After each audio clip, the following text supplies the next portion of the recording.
Now, when I started this style of training at 37, my hamstring flexibility did not look like that. My forward fold position was something like that. I struggled to touch my toes, and it was more through the spine, through the rounding of the back. Maybe my knees were a bit soft like this. And this is the reality when most people get into this style of training, that they don't have the flexibility to get nice and deep in that forward fold position. So today I'm going to take you how we go from this position to that position.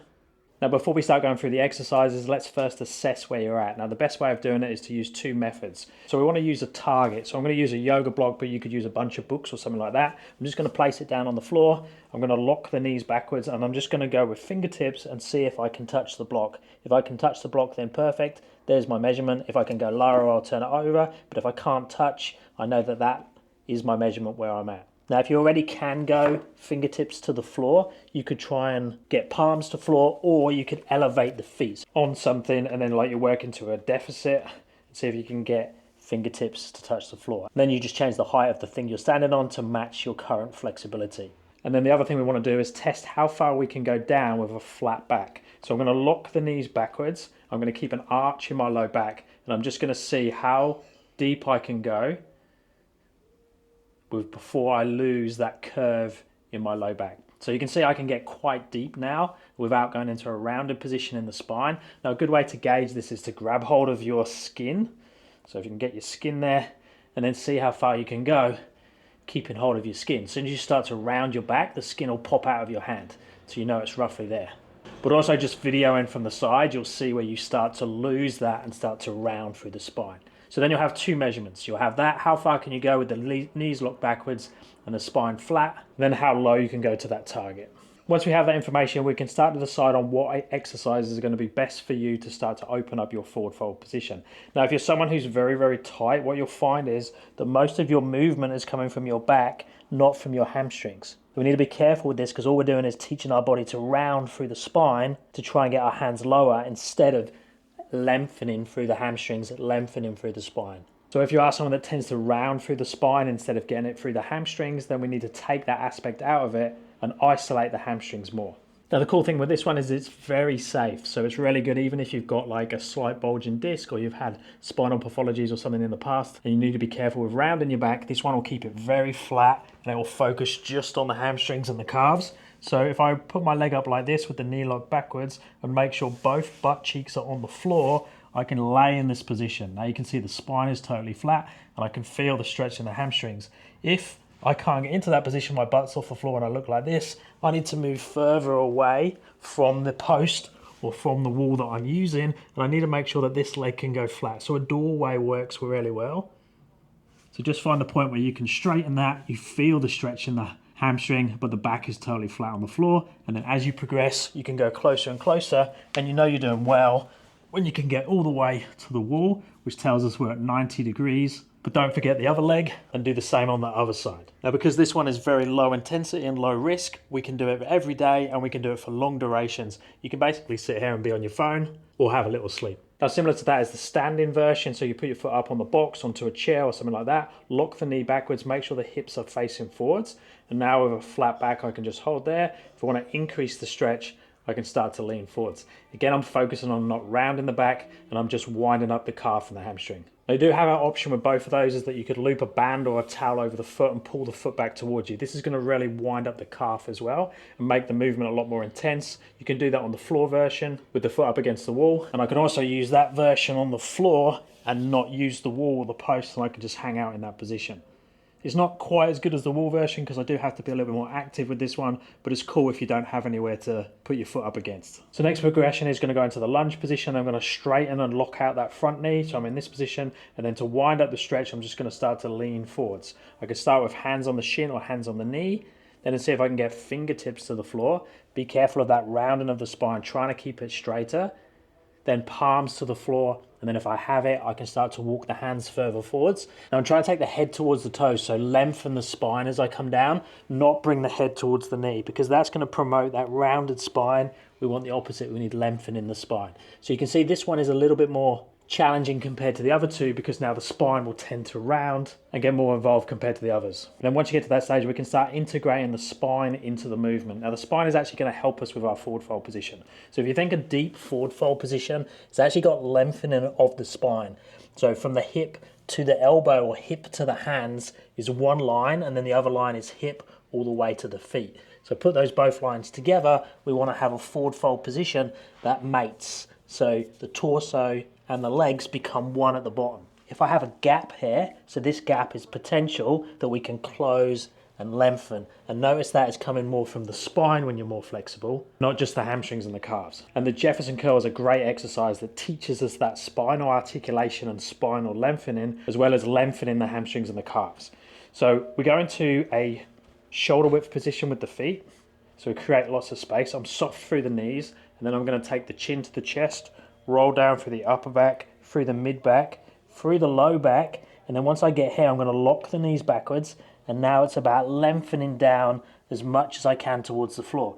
So you get to wherever you can get to, hold for a few seconds, and then bend the knees, roll back through the low back, through the mid back, through the up back.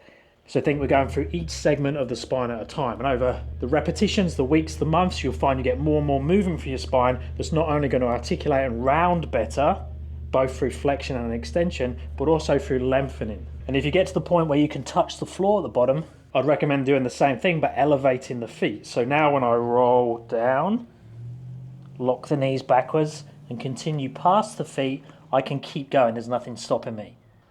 So you can do slow repetitions, or you can do faster repetitions and more of them. Just beware, if you are going quicker, make sure that you're not skipping parts and you're not doing this type of thing. We want to be really focusing on that rolling through the spine and lengthening of the spine, making sure these knees are backwards at the bottom and you're not in this position. Now, if you're even more conditioned, you can do exactly the same thing, but add a load to it. So you've got a weight, and that's obviously going to increase the intensity. So we need to make sure that we're nice and happy to wind it up, but that does increase the progress pretty quickly. Exactly the same technique, just with the extra weight. Now, I personally recommend that you don't go above 20 kilos with that and start with something light, like 5 or 10 kilos, and then slowly increase it as long as your body feels okay with it. Now, just hanging out in the forward fold position, this bottom position is another great exercise. And what I recommend you do here is you cross the arms. We want to think about lengthening through everything. So I'm bringing the elbows down towards the floor while having the knees backwards. So my focus is on trying to just pull down with the arms as much as I can in that position. Hold. You can hang out down there and then come back out again. There's a few different ways of progressing that one. You could just bounce in the position, so trying to get to that end range and just hang out there. Obviously you want to be a little bit more conditioned for this one because it is a bit more dynamic, a bit harder on the end range, but it definitely gets results faster.